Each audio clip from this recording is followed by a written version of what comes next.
Hey, I'm Doug, and welcome to Doppler's Gear Garage for the third and final video on the limited edition JP2C 112 combo. This time around, I'm putting together a slightly scaled down version of John Petrucci's rig with the help of John's longtime tech, Maddi Schieferstein. Before we hear from Maddi on the planning process that he and John use, I want to take a quick moment and talk about what I refer to as the component groups that you're seeing here. Some folks are going, all right, well, that's a little bit of gear. Other folks are going, holy cow, look at all that gear. Where do I start? Most of us start with a singular guitar and an amp. At a certain point, we add a pedal. And by the time we get 3 pedals, we start getting used to doing this pedal board dance. And we kind of go, gosh, I wish I had some sort of box that made it so I could kind of switch either one pedal on or the other pedal on or multiple pedals on, and maybe even switch the order with the press of a single button. And that's where we kind of all end up on, as John Petrucci refers to, our tone mission. So regardless of where you're at, this video is specifically designed to help you in your tone mission. So these different groups, component groups, are really important in terms of kind of understanding how you want to think of the different pieces of your rig. And as I built this rig, I started off with each of these different groups and made sure they were working properly. Just kind of going from the guitar, I went out into what's called a utility box. This is the TRS splitter, and that is from TechWork Instruments. That's the company that Maddi founded. And it basically takes the stereo output from this guitar, a TRS cable, and splits it into 2 TS cables. And that stands for tip ring sleeve, TRS, tip sleeve, TS. One of those goes out in the Axe effects for the piezo output of this. The other goes for the magnetic inputs into this guy. In turn, that allows me to access each of those pedals that are on the pedal board. And in turn, that goes off into the mimic pedal, which plays a very important role in all of this because that's where we get our stereo split between these 2 different amplifiers. Now, one of the things that begins to happen when you start using different amplifiers together is you get what are referred to as ground loops. So we have got another box from Maddi's company, TechWork Instruments, that is basically a ground loop noise eliminator, and it's basically an ISO transformer. So that is the Isolator 1 from them. It's not out yet, but it should be available soon. Links for a bunch of this stuff are, by the way, down below. All right, so then in turn, those go to the 2 inputs of these amplifiers. Out of the effects loop of those amps, go into the Axe effects, which is doing a huge amount of the heavy lifting in the midst of all of this. Back to the power amp return. And for my initial testing, I used those 2 112 cabinets. You can see those nice long cables back there because I wanted to make sure everything was working kind of in the real world before I engaged these 2 cab clone IRs, where I'm using a pair of Tone Mission IRs. And those are basically John Petrucci's cabinets mic'd up with a studio chain in a box that I can then take directly into Pro Tools, which is what you're going to be hearing for all the demos. All right, with that out of the way, let's hear from Maddi on the planning process that he uses working with John, putting together the John Petrucci rigs. So the first thing when I do when I'm planning out a rig, be it for John or for myself or anybody, is I think about it. Number one, I start mapping it out in my head, and then I will put pencil to paper. And in my case, I use PowerPoint, and I'll go and I'll find or I'll grab screenshots of every device that I'm going to put in the rig. So if I'm building a rack, I'll start either at the bottom or the top, and I'll go, okay, this is the layout that I want. And I'll draw a box in PowerPoint, and then I'll start putting all these screenshots in. And it'll give me like an actual picture to look at and go, okay, this is what I'm looking at. And not only do I do that for the front of all the components, but I'll do it for the back side too. So I'll have an image of the front side of the rack, and then I'll have an image of the back side where all the cabling is going to be. And I can sit there and I can start to map out all the cable runs. And then I can go, oh, maybe I should move the switcher to this position because it'll shorten up all of these cables, a multiple lot of cables for a pedal drawer or something, versus if I put it up at the top, now I've got to route 2 sets of cables up there. And then I just go through and I start mapping it out like that. Once I get it mapped out to the point where I have all the components laid in and I think they're in the order that I want, then if I'm doing it for John, I'll send him a copy of it and say, what do you think of this? And he'll come back and say either it's great, I love it, or, I wish I'm going to need to get to the controls on this device more often than not. So it'd be better if they're in a better, not down low. if they're up higher at a better position for me to get to. So I'll go back and I'll shift all the pictures around and I'll map it all out again, and then I'll send it back. And we go back and forth like that. And sometimes it's a very quick process. Sometimes it takes weeks to kind of, we'll sit on it for a while, we'll look at it, we'll move it around, we'll sit on it for a while, and then finally it gets to the point where it's like, okay, yeah, this is cool.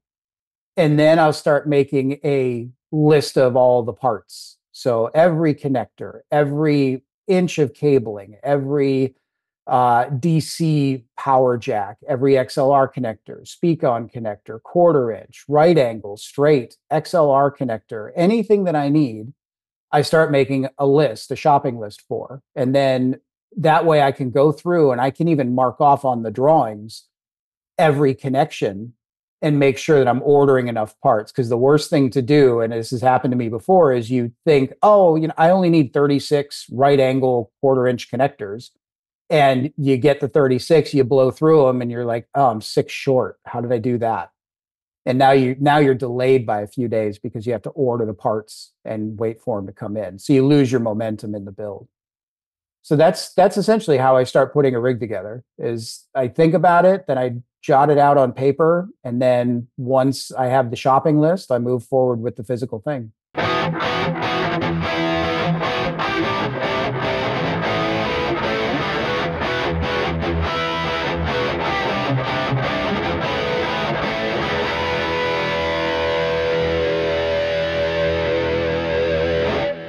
So that first demo was really me testing this part of the rig out, that component group. That's essentially just the magnetic pickup traveling into the Mimic, which is basically a pseudo double tracking pedal. And so I learned from Maddi that wants to sit in the front end of these amplifiers because it really wants to hear all the transient attacks from the guitar. Again, that's splitting out. One of those outputs is going into the isolator 1, into those 2 amps, Axe effects in the loop. You could hear a little bit of effects. And initially, again, I tested that back with those speakers, but that was in turn running into cab clone IRs. So let's take a moment and hear from Maddi about this whole ground loop thing and why you have a need for a box like that.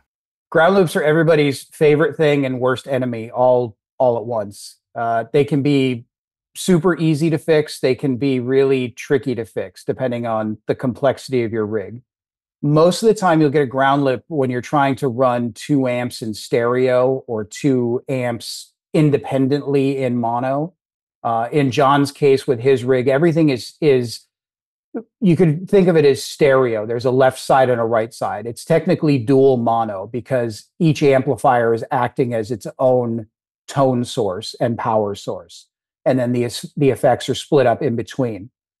One thing that I noticed when we started doing that is when we did the stereo split, which in this case comes out of the TC Mimic pedal for us, that's where we get the 2 separate inputs to the amplifiers. The right side would have a big ground buzz. So an easy way to alleviate that is with an isolation transformer of some sort. Commonly referred to as a hum eliminator. My company, TechWork Instruments, I'm making one that is it's a ground isolation transformer just for audio. So it just breaks that physical ground coupling between the source. And sometimes you have to use a AC ground lift. You have to be careful with that stuff though, because you could end up shocking yourself if you sing in a microphone and something's not grounded properly. So if you're a tech-related person like myself, carry a multimeter with you and check for voltage potential between the guitar strings and the microphone. But really, it's most of the time a simple ground isolation transformer will get rid of the buzz for you.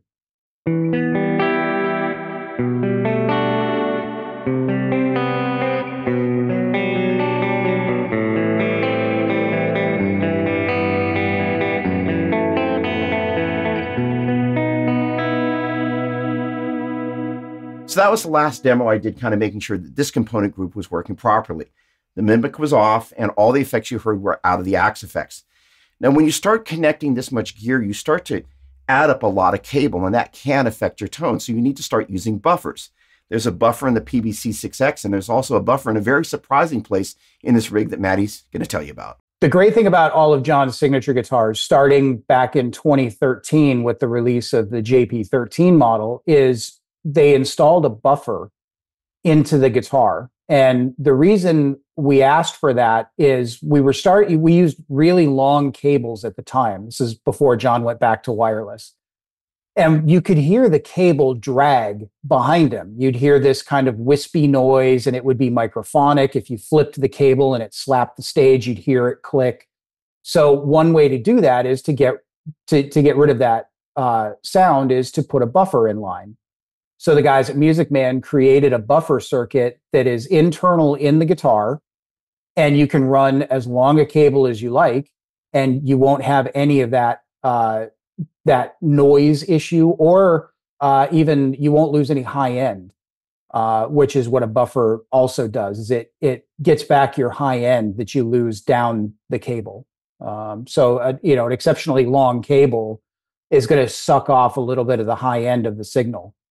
And for many, many years, the way to do that was to readjust the amplifier to compensate. But now with the buffer, you don't have to.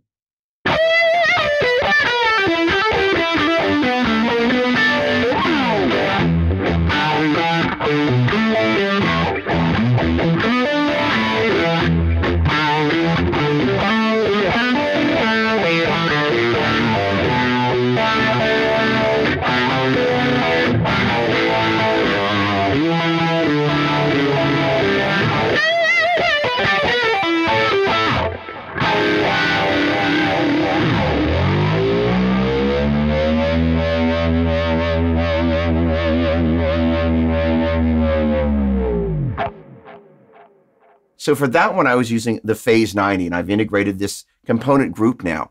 Normally, all the stuff that I put together in a pedal board format lives in a rack drawer that John and Maddi use, and they use it in combination with a mini effects gizmo from RJM. This kind of does the same thing and more. So if you're looking for a great first place to start controlling your rig, this is excellent.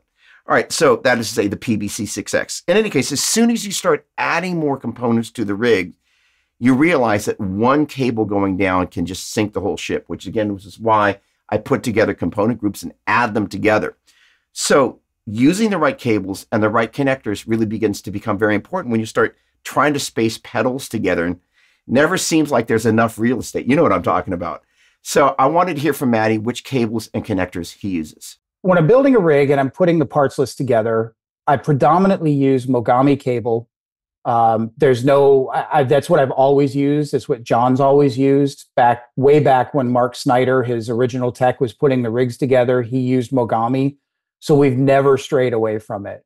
Connectors, however, vary, and it depends on the application.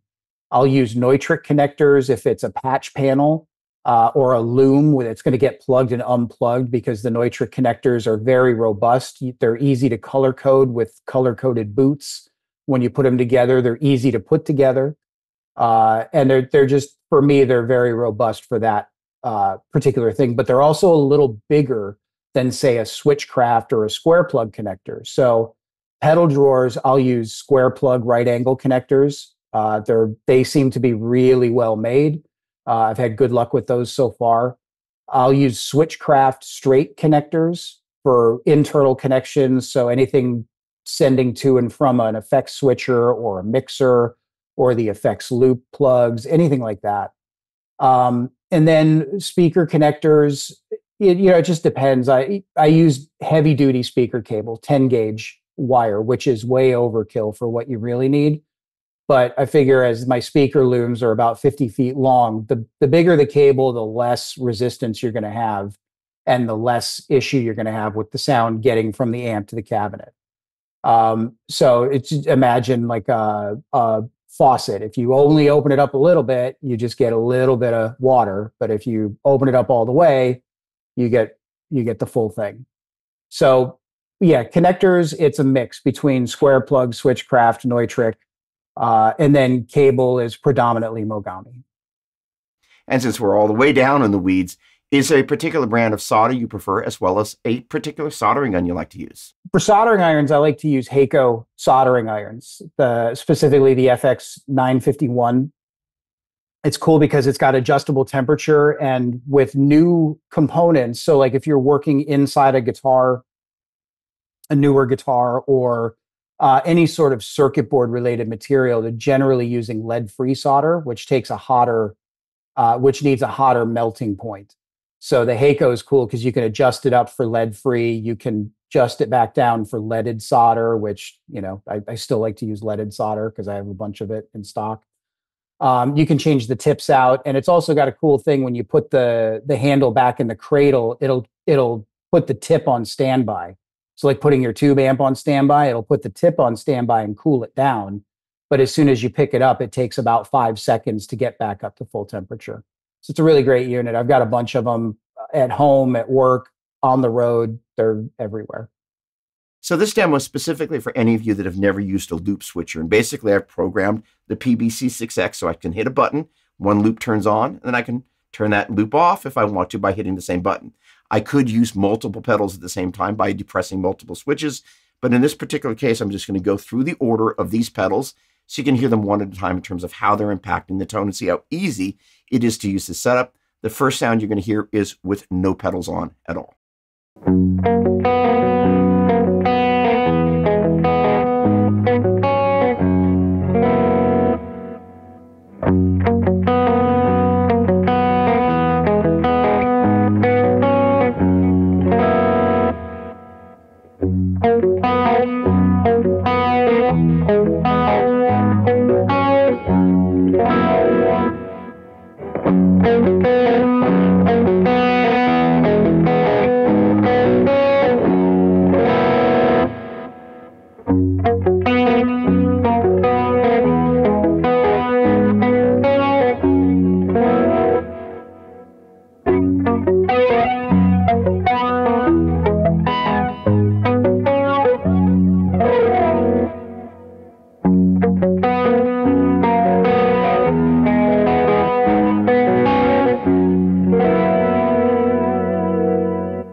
So the next thing I added to the rig was the TechWork Instruments TRS splitter. And I'm going to be using that for the rest of the demos you're going to hear and tell a little bit about the backstory of this box as well as the isolator one. Here's Maddi. So a couple years ago, I started my own company called TechWork Instruments. And it was really born out of me looking for a better mousetrap for some of the things I needed to do with John. And one of the big things was always being able to split the magnetic and piezo pickup systems. And with the bolt-on model, JP models, they have two outputs. So you can run two independent mono or tip sleeve cables, and that's how you do the split. Or in the case of the Majesty, there's one output jack, and you can set the guitar to either be mono, which means the piezo's mixed in, or you can set it to stereo, which means the piezo comes down the ring side of a TRS cable, which is referred to as a stereo cable, but it's actually a TRS cable would be two mono conductors in one sleeve. So how do you split that out to go to different amplifiers, a piezo amp, or if you're using a modeler, you know, a separate input for a piezo chain, and then your magnetic output. So I cooked up this little box. It's called a TRS splitter. And I put a ground lift on the ring output, which in our case would be the piezo output. So you can get rid of that little ground hum if you need to, if it's occurring. And yeah, that's kind of how it started. And then I came up with a batch more ideas, of which I'm slowly starting to get ready to release more products. One being an isolation transformer box, like we were talking about earlier. There's a new product that's starting to come to fruition now in prototype phase. I'm hoping to have it out by the holidays. If not, it'll come out next year sometime.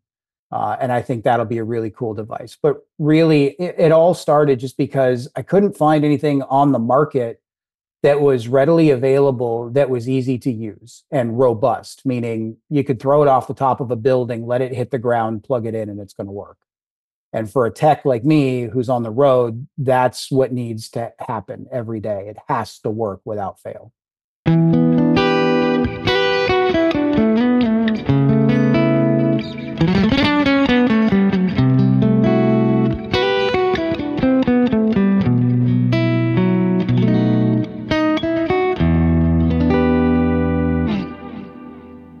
So as soon as I started using the TRS splitter, I needed to start using a TRS cable. And on the back of the guitar, there's a various range of things you can adjust. In this particular case, the output switching from TS, that is to say tip sleeve, mono, where the sound, regardless of which selection you're on, the magnetics, the piezo, or a blend, that's all just coming out the one cable blended together. But in TRS mode, when you push that little guy in, it toggles back and forth each time you push it. It enables you to use a tip ring sleeve cable to separate those out in, if you will, a stereo signal. And that's where the TRS splitter comes in. There you are hearing the piezo output. Boom. That's the volume control for that. That was going into there. Now, interestingly enough, I was running into the axe effects and then back up into the effects loops of the boogies. Now, normally the Dream Theater guys, they run that front of house because they have lots of hands on deck. So they have the ability to control all the things that are going on. They have a great front of house person. They have a great monitor person. I'm kind of like a solo dude. I kind of have to watch out for everything. So the ability to get that kind of sound here, whether it's through those speakers or through Cab Clone IR into Pro Tools, that functionality is just awesome. And this guitar plays such an integral role in terms of all the things you can do with this rig. It's awesome.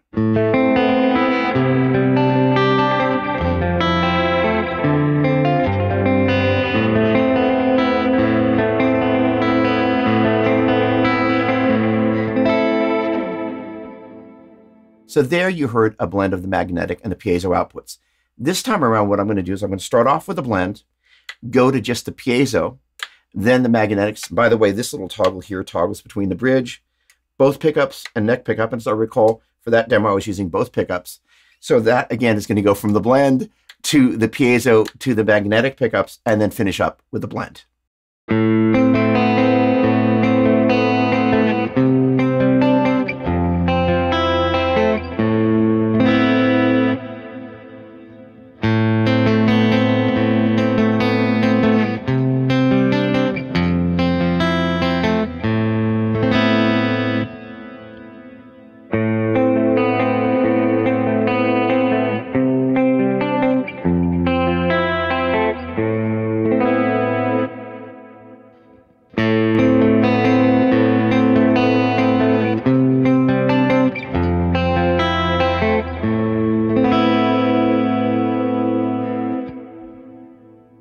So John and Maddi used the Mastermind GT22 controller, but the PBC6X does a huge number of the things that does, and it also gives you loop control. In terms of MIDI functionality, watch the face of both amplifiers as I toggle from the clean channel to channel 2 to channel number 3. You have all sorts of control over different parameters, which EQ you're going to use, shred mode, and for me, a fail-safe. So if you take a look there, you're going to see there's a little yellow light on both amps. It's going to toggle on and off. That's the effects loop. Now let's say, first of all, the Axe Effects is very reliable. But let's say I had some piece of gear that maybe wasn't as reliable. If it starts making some crazy noise through the effects loop, I just turn the effects loop off and I'm good to go. Having a plan B is a great idea. All right, to talk a little bit more about MIDI, here's Maddi. MIDI, or Musical Instrument Digital Interface, is everybody's blessing or curse, just like ground loops, I would say. It can be a very daunting process to set up MIDI, but it doesn't have to be. So there's a couple of in guitar speak anyway, there's a couple of main components to MIDI. There's program changes and control change numbers. So think of a program change as with your modeler, and you have preset 1, and then you go to preset 14 for a different sound. That's a program change because you're physically changing the program that the machine is running. A CC message is like it's assigning a number to control one specific function within that preset or program. And so with John's rig, what we do is we have a mix of PCs or program changes and CCs, control change numbers. And there's all set up on the RJM Mastermind GT22. And every function in the rig is assigned a button. So, for example, on the main page of the RJM, the bottom 6 buttons are what we call preset buttons. Those buttons allow John to switch between a clean channel with a delay and a chorus, to his crunch channel, to a crunch chorus, to lead one, lead two, and then we also have an alternate clean with a phaser. So the way he likes it is 2 clean, 2 rhythm, 2 lead. Now, within each one of those buttons, when you press it, it's doing a whole bunch of stuff in the background, predominantly CC messages, meaning it's saying that within that preset, all of these functions need to happen at the same time, and you're going to tell every MIDI device that's receiving information what to do. So that's where you get into assigning MIDI channels to devices. The amps will reside on, let's say, MIDI channel 2. The Axe effects will be on MIDI channel 1. The effects gizmo loop switcher is on MIDI channel 3. And just down the line, whatever's in the chain. Each device, each physical hardware device will have its own MIDI channel, so it doesn't accidentally respond to another device's command.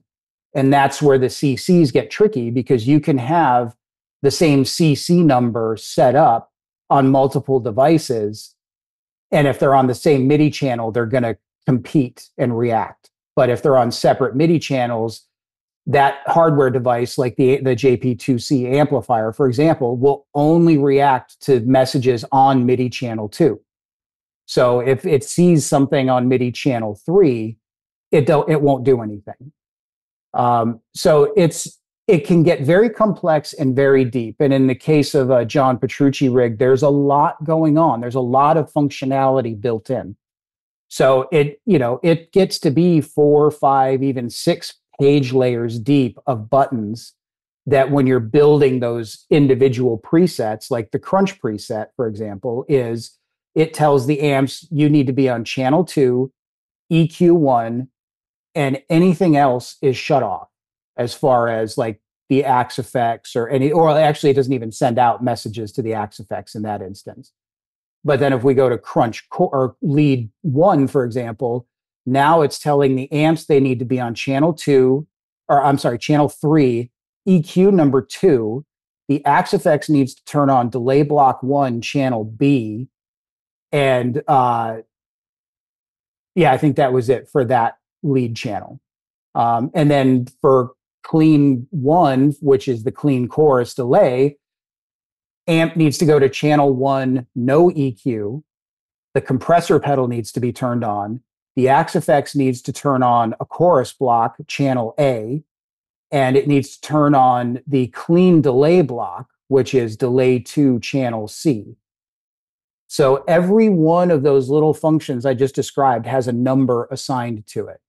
And the pedal board, through MIDI programming, tells it all what to do. And that's MIDI in a nutshell. I like to think of MIDI channels kind of like a phone number.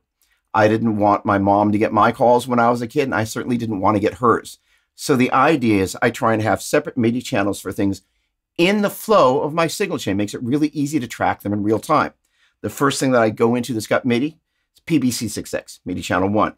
Then the boogies that I want to send the same information to at the same time, MIDI channel 2, Axe effects, MIDI 3, so on and so forth. So what I was curious about was kind of at what point and how Maddi and John map out their MIDI.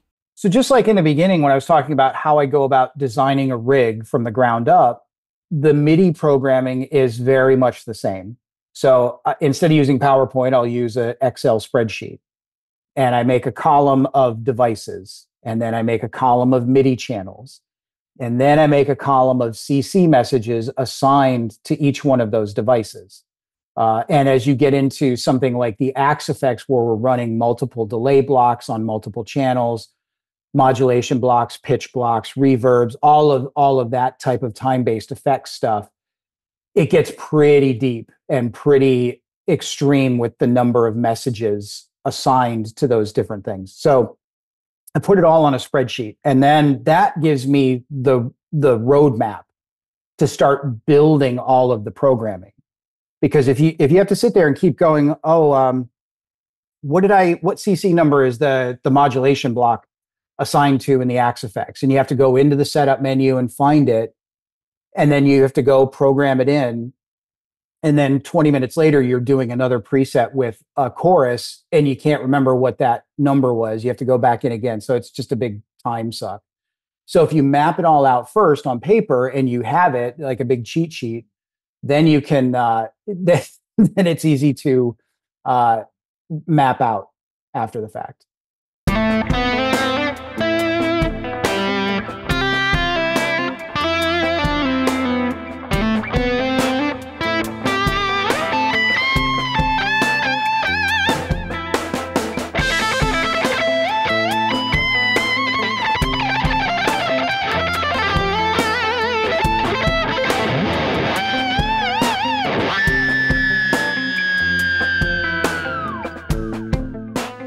So heading back to what you heard at the very top of the video, one of the things about that sound that really I just love is the Tone Mission IRs. They are awesome. And I wanted to ask Maddi kind of about the whole process of what they do and how it got started.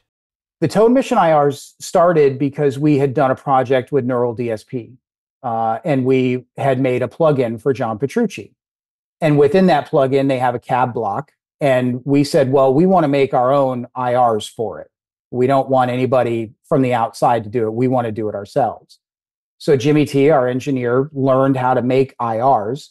And we sat there and we mic'd up cabinets and we ran them through preamps and we created the IRs, or he did actually, Jimmy T did. He created the IRs for the John Petrucci archetype plugin. And then after that, we went, hey, maybe we should make our own IRs every time we're setting up to record an album. And of course, after the plugin came out, we had Terminal Velocity, John's solo record. Then we went right into Liquid Tension Experiment 3, then right into Dream Theater's A View from the Top of the World. So every time we set up the guitar cabinet to record, Jimmy T, being the engineer that he is, would always want to try out different microphones and preamps. So every album had a different mic set and preamp set. But as we were recording, we would shoot the IRs for that particular setup. And then we sat on them for a while. We'd use them in our cab clone IRs. We'd use them in plugins. We'd use them in other IR loaders just to goof around in the Axe effects, stuff like that. And then one day, Jimmy T and I were like, we should do something with these. We should put these out to the public. So we went to John, we presented a business idea to him, and he got on board with it. And he already had a company called Tone Mission. So the entity was there. It was just a matter of building the infrastructure and putting the IRs out into the world. And so the Tone Mission IR packs were born, and they've been very successful.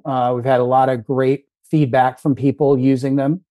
And we have the next batch that will be getting ready to come out in the near future. They're done. They're sitting there. We just have to get through some process and get them out to the world. So I would be remiss if we didn't cover one very important thing about the flow of effects or any signal, which is the concept of series versus parallel. All the stuff up here is running in series, one pedal into the next. All the stuff in the Axe effects, the effects are running in parallel. And that's mirroring what John and Maddi are doing. So let's hear what Maddi has to say about how they do that and why. Okay, series and parallel effects chains. The best way to describe series would be if you take all of your pedals and you lay them out in front of you, and then you daisy chain them together. So one into the next, into the next, into the next. Plug your guitar in on one end, plug your amp in on the other end. That's series because you're feeding one into the next. So you have, let's just say you have compressor, overdrive, chorus, delay, reverb. That's the signal. So when you have your overdrive on and you turn the chorus on, the chorus is seeing an overdriven sound. And then you turn the delay on and it's seeing an overdriven modulated sound. And then you turn the reverb on and it's seeing an overdriven modulated delayed sound. And that's all getting shoved to your amplifier input. So that's series. It just kind of multiplies on top of itself in one line.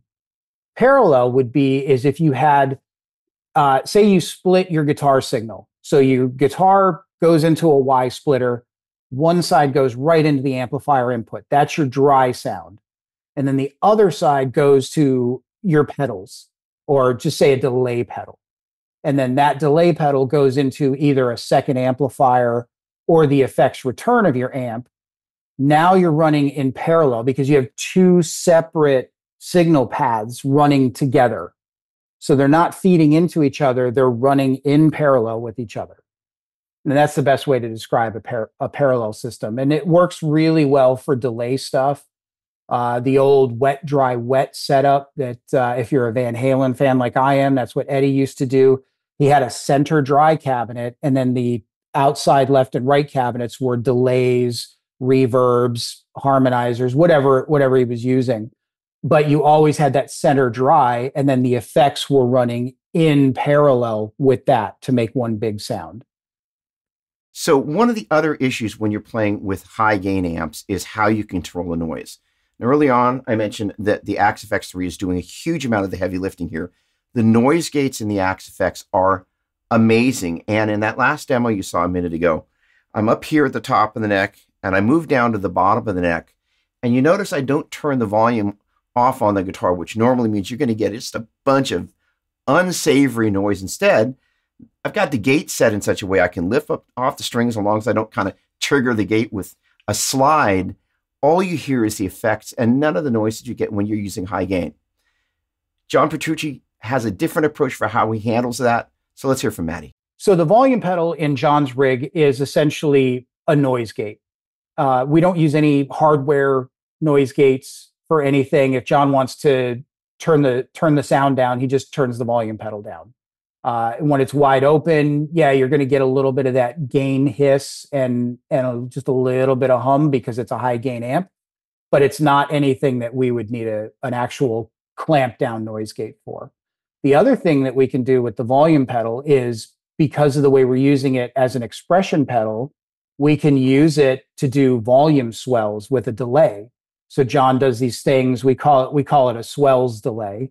It's a really soupy delay. And if you put the pickup on the neck position and, goose the volume pedal up while you're playing a note, you get that kind of cello-y sort of orchestral string sound, which is a great effect to use. And because it's an expression pedal controlling the volume, that's what you're doing. You're expressing yourself, I guess.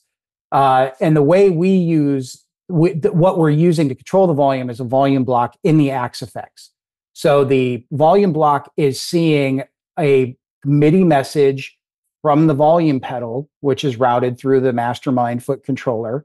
It's sending a MIDI message to the Axe FX saying, volume block, when the pedal's in this position, you should be at 0.